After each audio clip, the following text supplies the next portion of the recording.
Hello and welcome back to Logan Sounds Off. Today I am very excited to be sharing an interview with one of the most brilliant rock bands, just bands in general, coming out of Ireland at the moment. They've been up and coming ever since their beginning with the single The Cheek, all the way to their debut album Letter to Self, and their new album All That Is Over, coming out very soon. Sprints have gained a lot of attention for their incredible sound, so I'm lucky enough to be talking to Jack, Carla, and Zach here on the podcast. Thank you so much for joining me here, guys. How are you? Very Good. good. Well, Thanks for having us, Logan. very Thanks good. so much for joining me, and it's great to hear you're doing well. So, before we get into your journey so far, I'd like to ask you, for those who don't know Sprints, could you tell us a little bit about yourself? Yeah, we're Sprints. We don't really know what to call ourselves. Garage punk alternative rock band, I suppose, from Dublin in Ireland. We've been going since about 2019. Myself and Jack and Sam started the band with our friend Colum, just as something to kind of do for fun outside of the pub and outside of work. And Zach joined us last year, and it's been a bit of a roller coaster. We've put our debut album out in 2024. The second one is coming very quickly, and yeah, we've been gigging kind of constantly for the last I don't even know how many years now. Four, five, six, seven, eight, nine, 10. But throughout that whole time, you guys have been growing massively. Now, before we do get into the chat, to make sure you're an informed listener, if you want to check out Sprints' music, down below is everything you need. So definitely check that out. And if you're well acquainted with their music, make sure to pre-order All That Is Over now. So I'd like to first of all talk to you about your inspirations because I've read some of it includes Pixies, Bauhaus, Susie Sue, but as well some of the more modern influences would be idols and things. But going back to when you were small, what music was around in your household that was getting you into music and was inspiring you to play music? Go start, Jack. Yeah, sure. Yeah. But growing up, it was mainly whatever CDs me mum and dad had in the house. So it was a lot of Queen, Beatles, Cat Stevens, T Rex, that kind of stuff. And then I would have had a couple of like older cousins that were like 10, 15 years older than me that they would have been showing me stuff like kind of like Nirvana and Pearl Jam, more kind of like 90s stuff that they would have been like probably teenagers when that was coming out. So yeah, it was a kind of mix of that. And I'd say I was about 10 when I feel like that's when I really started getting into bands or albums myself, like mostly stuff that my parents or cousins were showing me, but started developing my own kind of relationship with it. I think our family's really similar music to Jack's. Like I had a lot of folk music, a lot of Cat Stevens, Joni Mitchell, Elvis Presley was the kind of stuff always played in the car on the way to school. My mom was really into Motown. So I grew up with a lot of Motown and soul, which I still adore to this day. Um, but like Jack, when I started to discover music myself and get an appetite for it, I got really into like 80s and 90s, like all the classic rock stuff like Guns N' Roses. But then really into stuff like Blondie, Bauhaus, Nirvana. I had a subscription to Total Guitar, so whatever that CD came with like learn this riff. That was just what I listened to then, and that's kind of how I discovered everything and kind of just dived into genres forever. Wow, that's awesome. Yeah, for me, thinking of my parents' music collection, my mother had like Tom Jones and Robbie Williams, and my dad had a lot of trad. And the only like contemporary album that my dad liked, and the only album by this band that he liked was the Joshua Tree by U2. And he claimed that everything else they ever did was terrible, and he hated Bono, but he loved that album. So, and then when I got into music, I got really into AC/DC when I was like, I think like Oh 8 or yeah. 9, and just became totally obsessed. Even though they just kind of do the one thing, like for every song, it's kind of the same sort of song. And then I got really into like Green Day and like sort of different like Nirvana, different rock of the time, I guess, and like yeah, who else?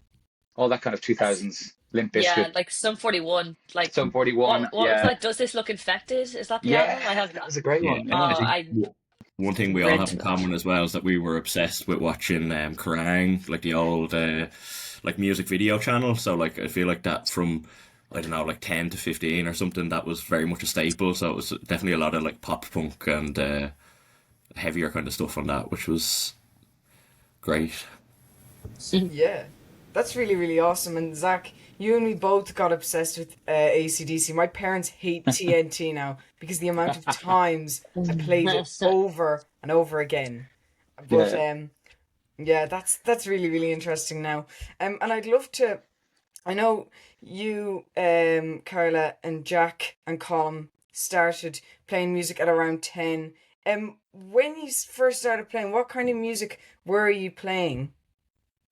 So me and Colin literally grew up down the road from each other. So I think I started playing drums when I was 10, and Colin had been playing guitar about 6 months. So we started a band, but I use that term lightly. I what kind of music is a good question because I'm not sure if you could even call it music, to be honest with you. Um, for at least, you know, 2 years maybe. I remember when we were about 12, I think we started getting a couple of more of our pals in from school and stuff and had our first semblance of a band. But we did actually get cover of the Guns N' Roses version of Knocking on Heaven's Door at the time. So that would probably be a good indicator. And I'll never forget the first time we ever recorded. A friend of my dad's had this small little kind of DIY studio, and we did a few songs. And one of the originals, it was like every lyric in the verse had this like echo at the end of it. So it was like like every single sentence, the whole song. I think there's still a couple of like old We words need to to use. we to find these like and get them on the internet. Yeah, I'd love to see those surface and have a listen. I'd say they'd be really, really interesting. I really don't want that to happen.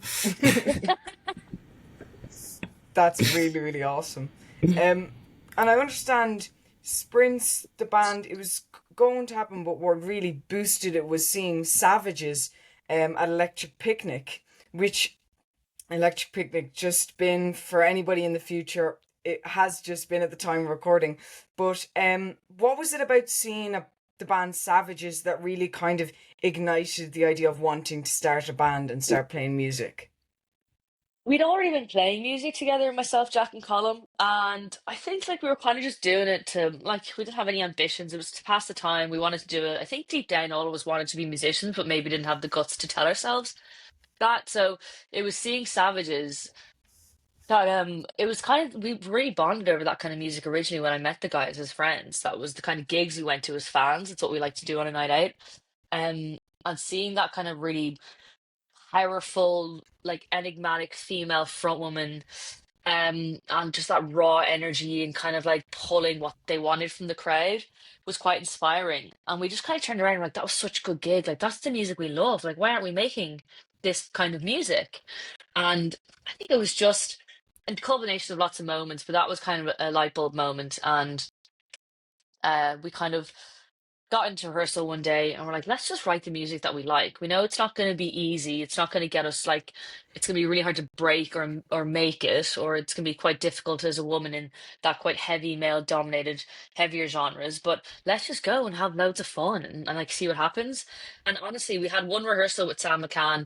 And I think from that moment, we never stopped writing, never stopped playing. And it all kind of snowballed really naturally and organically, which has been beautiful. We've never tried to shoehorn anything or force anything. It's honestly sounds so cliche, but it's just four friends making loads of noise that like we think is fun and is nice to play, and it's kind of gotten us here. For me personally, who's kind of observing the music industry, I think that's the most humble birth of a band. We made music that we wanted to make because we like the music. I think that's really, really incredible and inspiring to a lot of younger artists and bands. And you went and did that with The Cheek, your debut single, which received a lot of attention um, from critics across the board. For you guys, as your first release to come out of the studio, what was this like reacting to all these positive remarks? Were you surprised by the amount of reaction? Could you tell us about the original release of that single? Yeah, I think the one thing that I remember very vividly is Dan Hegarty from RTE2 playing it on the radio, and then soon after asking if we wanted to come in for a radio session. And like we'd all been playing music for years, and I don't think we'd ever had a song played on the radio or been asked to do any kind of session. So I think all of us were looking at each other going like, "Oh, people actually like this. Like this, there could be something here." It was one of those kind of moments that, yeah, it's still like even with everything we've done now, it still stands out as a big kind of milestone at the time. Yeah, I know what you mean. And it really is an incredible song. Again, anybody who wants to listen to The Cheek, links will be down below. And from then on, that studio release, I'd love to talk about a live release that you did, which is the Grand Social Gig, which actually in the last year corresponds to an event that we'll get to soon in this interview. But obviously, you guys, as you mentioned, played live a lot. How did you find recording a live gig? Was there more pressure, or was it just the exact same as any other night? I think it was like a real afterthought, the live recording, wasn't it? I think it was mid-COVID that we kind of just wanted to put something out for to have fans to listen to it. I think we had put out the cheek and we were gigging a little bit and we wanted to keep the momentum alive, but we couldn't get into a studio to record anything new. We couldn't really rehearse together. So we had the desk files from one of our Grand Social, was it one of the shows?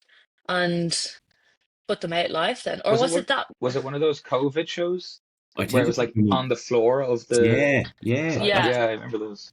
yeah. yeah.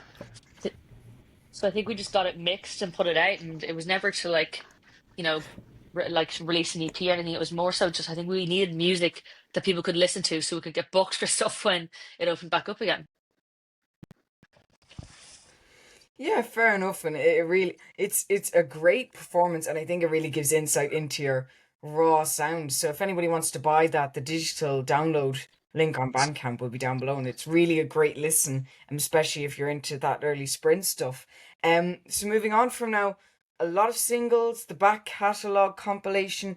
You guys are now approaching your debut album, Letter to Self. Before we get into the response to the release, I'd love to ask you guys how you found recording in France. In France was lovely. We kind of took the lead of Dan Fox, our producer, because he kind of knows a lot more about studios than we do, basically. So he'd suggested it. I think there was a Irish producer who worked out of it for years, so there's been a lot of Irish bands who worked there. So I remember seeing like stickers for like Jape and Redneck Manifesto and a few other bands in it. But yeah, it's like a residential studio. So you kind of have the studio itself was this big old cattle shed that had been converted, and then there was these little kind of outhouse farm buildings that we were staying in. So it was a lovely, lovely experience. It was like in the countryside, in the middle of nowhere kind of thing.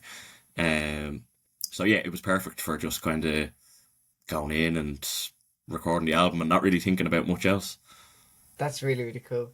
Yeah, I loved it. I think it was our first recording experience, like properly as a band. We'd never done any long stints. I think the most we'd ever done was a couple of days in Stony Batter with Dan Fox. So it was really exciting to do a full like residential studio where we got to eat, sleep, and breathe the music. And I think that's the best way we operate is somewhere we can kind of completely detach. Feel like if we ever recorded an album or anything in Dublin, we'd just be so distracted or by friends and like other obligations. So it's nice to go somewhere remote and completely disconnect. But yeah, I loved it, honestly. Even like Dan Hoff from Gers was asking me about like studio recommendations and what we thought of Black Box. I just couldn't speak highly enough of the place. I was like the food, the wine, the countryside. It's amazing.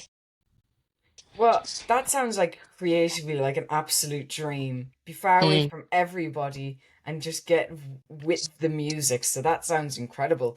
And if you want to check out my interview with Gurriers, links down below, listener.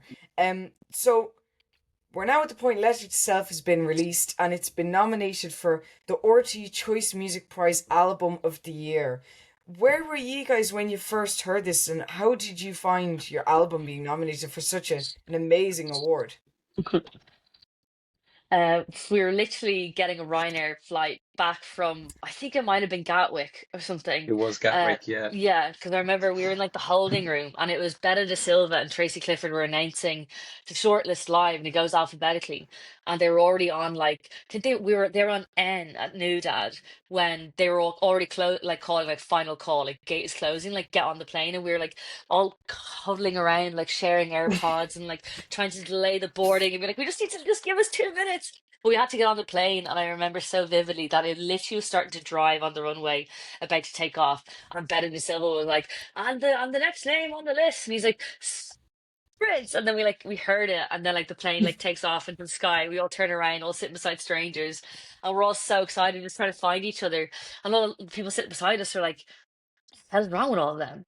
Like no idea what was going on. Wow, I'm glad I answered that question. That's a really, really interesting story. Yeah, we were traveling Um, so much. I feel like most of our major events we found out over like WhatsApp, like in the middle of like a bus station or an airport. And we're like, glamorous. Yeah. That's awesome. I'd also love to ask you guys about after our letter to self, we have the single Feast, which was the debut of the new Sprints lineup.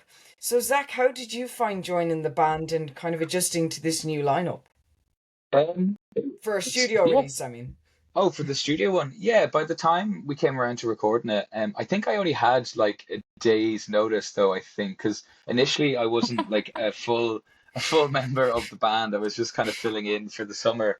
But then things just went too smoothly, and just like we just had such chemistry that like with the rest of the We guys. we So couldn't find anyone else basically. yeah, basically couldn't find anyone else, and I'm cheap, so You were free. but yeah, but I think we recorded it in like early August or something, and I think originally Colin was gonna come and do it or something, I think, but it turns out that he caught up, and I was asked to do it like the last second, I think. Oh no, we recorded twice. Sorry, that was the first time we did it. Never mind. Um, but yeah, it was grand. Honestly, by the time we came around to it, we played so much together that I kind of figured out how to slot in with the rest of it. wow, that's really, really cool. And if you want to check out Feast, it's an incredible song. Check it out down below. And that chemistry continued, and it continued all the way to this new album, which um collectively as a music community, Ireland is very excited for. So for you guys, how did it feel getting back into the studio, making a new album and getting to announce this new record? Think we were all just happy to not be on tour for a change, weren't we? Go for a At change. least until we were home for a couple of weeks and then got restless and wanted to go on tour again. Yeah. No, it was super exciting though. I think after playing the first album so much last year, like a couple of the songs on All That Is Over were kind of written on the road just because we were so sick of playing the same songs. So by the time we got back into the studio, we were all absolutely buzzing. But it was pretty condensed, and like we finished, I think the last tour like 17th of December last year, and then kind of just had January to really prep and finish off the album, and then went recording in February. So it was a bit of a whirlwind, to be honest with you. But the name is Sprints, so we have to move fast. That's brilliant. I'm lucky enough to have heard the album, and I can say to you, listener, wholeheartedly, it is a magnificent project with such energy. You should definitely check it out and pre-order the vinyl CD, whichever release is your preference. And I'd like to ask about the title, which comes from the track Beg. What was it about that just those four words, all that is over? How do you think it resonated with the project that you wanted to have it as the name? The project as a whole came about like after a very big like portion of our lives where we went through a lot of significant change. Like there was a lot of personal upheaval, a lot of like upheaval in our careers. We'd gone full time in music like that previous year. We'd toured essentially the entire year. And I think, like, in a political sense, there was so much going on in the world as well that it really felt like the end of something, I think. With Colin leaving, with Zach joining, with Sub Pop coming on board, like, it really felt like we were stepping into like a new chapter of sprints and of our own lives. So we really wanted to bookend that, I think, a little bit. And that line really resonated with us, I think, in that sense that all that came before and everything we've gone through, all like the societal change, personal change, no matter what the world and life has thrown at us, we've kind of gotten through it, and we've always stuck together and kind of just gotten stronger. So out of everything that ended, something new has to begin, and we thought it was kind of like hopeful. And I think it's an important thing to keep in the forefront of our minds at the moment when things can be a little bit tough to swallow.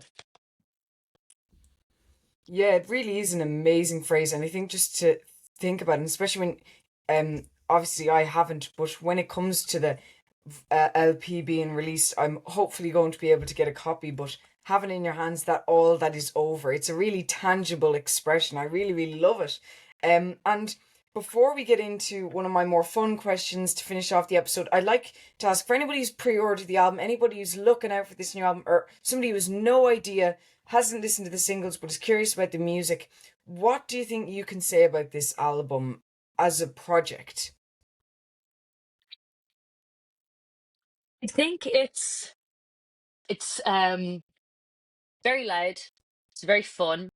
It's a little bit melancholic, but it's kind of got this gothic cowboy grunge vibe to it. So I think it's a lot of fun to listen to. I think it's gonna be a lot of fun to play live. And if anyone's not listening to us, I would say if you're into bands like Amel and the Sniffers, Viagra Boys, like Dandy Warhols even, Mannequin Pussy, then this might be up your street. It's definitely like a little bit of a step away from our usual sound, but it's a step in a good direction and a very exciting direction. Yeah, the lead single Descartes is where, if you want to start, guys, check that out, and that will get you into everything Sprints. If you want to check out my interview with Sebastian Murphy of Viagra Boys listener, link will be down below.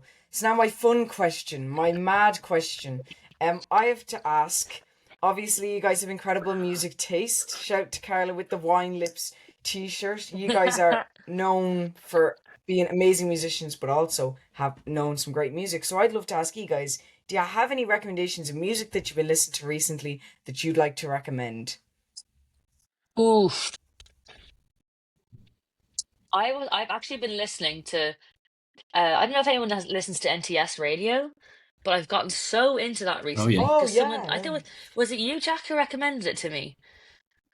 Probably. Yeah, I think it was.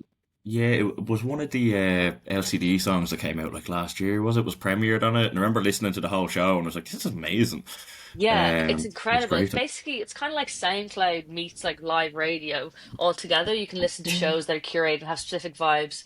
But I've been listening to so much of that, and the Water from Your Eyes album has been on kind of the whole day today, which I love. And also the Hayley Williams solo project is very good. Okay, we're gonna have to check those out. Jack and Zach, what about you guys? What have you been listening to? I've been enjoying the For Those I Love his new album a lot. Just came out last month. Um, that's definitely that, and then a lot of West Side Cowboy as well. Oof, yeah. Me actually all three of us went to see them only a few weeks ago there. And yeah, they're unbelievable live, but yeah, been flat out in them as well. And then there's a pretty recent Flight album that came out on the more folky side of things, that I keep going back to as well. It's just a lovely, yes, I think especially with the weather getting a bit colder and stuff, I always kind of go back to some slightly softer music. Do you know what I mean? It's just nice and comforting. It is. Yeah, there's one album that has stuck with me this year that's called is it Lower by Benjamin Booker, who used to be like a very like garage rock, garagey blues guy, and he just made this album that I didn't seem to get any like attention anywhere, and I only just stumbled across it by kind of chance. It's really good. It's kind of like shoegazy, dreamy album with very soft vocal and very like tender kind of songwriting, but like really uh, atmospheric and like kind of a hip hop production to it. And there's also this band that I was shown like 2 weeks ago called Hunning Barna, I think. Soft Spot is the name of the album. I think they're from somewhere in Scandinavia, and I don't know what any of the songs are about, but I really like it. They're noisy, it's noisy, really interesting music. Yeah, so I keep coming back to that as well. Wow, that's really really cool, guys. Definitely check out those recommendations. That was my last question, guys. You answered all of them brilliantly. I think we had a magnificent conversation. So I want to thank you guys for joining me here so much. I really really enjoyed chatting with you. Thanks Cheers. so Thanks so much, much. Logan. Thank you, Logan. And if you're a Sprints fan, definitely pre-order All That Is Over. If you're an LP head, CD head, or digital, make sure to check it out. Links all will be down below, accustomed to your musical needs. So check that out. And thanks again for joining me here, guys. It's great to see. Make sure to be seeing Sprints live. They're doing an in-store in Tower Records, and they're also going to be in Spin Dizzy Records and Vickers Street coming up very soon, and they're only in Dublin a couple of times, so make sure to be at those events. Make sure to get your copy signed. Thanks so much, guys. It's been a magnificent conversation, and I can't wait for the release of the new album. Cheers. Thanks so Yeah, much. thanks so much, Logan. Thanks, guys.